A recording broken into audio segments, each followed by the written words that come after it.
ఈరోజు వైఎస్ఆర్ తెలంగాణ పార్టీని కాంగ్రెస్ పార్టీలో విలీనం చేస్తున్నందుకు రాజశేఖర్ రెడ్డి బిడ్డగా నేను సంతోషిస్తున్నా. ఎందుకంటే ఈ రోజు నుంచి వైఎస్ఆర్ తెలంగాణ పార్టీ కాంగ్రెస్ పార్టీలో భాగమై కాంగ్రెస్ పార్టీ ఉన్నంత వరకు వైఎస్ఆర్ తెలంగాణ పార్టీ కూడా కాంగ్రెస్ పార్టీలో భాగమై ఉంటుంది. కాబట్టి వైఎస్ఆర్ తెలంగాణ పార్టీ నాయకులు, వైఎస్ఆర్ తెలంగాణ పార్టీ కార్యకర్తలు నాతో పాటు ఈరోజు చాలా సంతోషంగా ఇండియన్ నేషనల్ కాంగ్రెస్ పార్టీలో విలీనం కావడం జరుగుతుంది.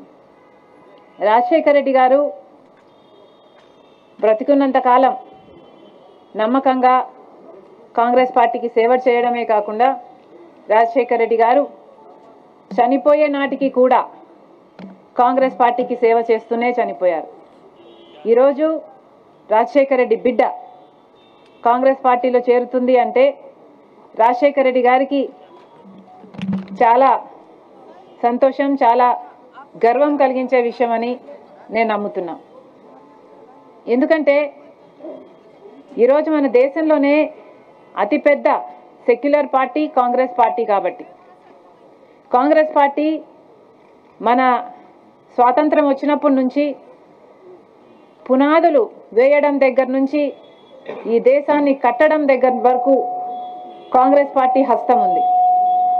ప్రతి వర్గాన్ని కలుపుకుపోతూ, ప్రతి విశ్వాసానికి, ప్రతి ఫెయిత్కు నమ్మకం కలిగిస్తూ, ప్రతి సెక్షన్ ఆఫ్ ద సొసైటీలో కలుపుకుపోతూ ముందుకు వెళ్ళిన పార్టీ కాంగ్రెస్ పార్టీ.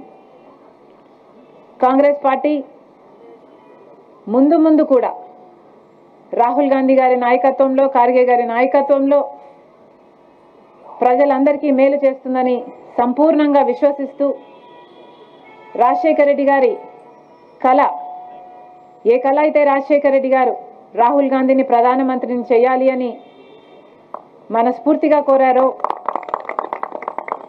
అది నెరవేర్చడానికి రాజశేఖర్ రెడ్డి గారి బిడ్డ మనస్ఫూర్తిగా పనిచేస్తుంది. కాంగ్రెస్ పార్టీ రాజశేఖర్ రెడ్డి బిడ్డ మీద నమ్మకం ఉంచి తెలంగాణలో వైఎస్ఆర్ తెలంగాణ పార్టీ చేసిన త్యాగాన్ని గౌరవించి ఈరోజు రాజశేఖర్ రెడ్డి బిడ్డను కాంగ్రెస్ పార్టీలోకి ఆహ్వానించడం జరిగింది. ఆ ఆహ్వానాన్ని మేము మనస్ఫూర్తిగా స్వీకరిస్తూ కాంగ్రెస్ పార్టీలో ఈరోజు విలీనమవుతున్నాం. ఈరోజు నుంచి కాంగ్రెస్ పార్టీ ఏ బాధ్యత మా మీద ఉంచినా ఆ బాధ్యతను విశ్వాసంతో సంపూర్ణంగా నెరవేరుస్తామని నాతో పాటు వైఎస్ఆర్ తెలంగాణ పార్టీ నాయకులందరూ కూడా మనస్ఫూర్తిగా మాటిస్తున్నాం.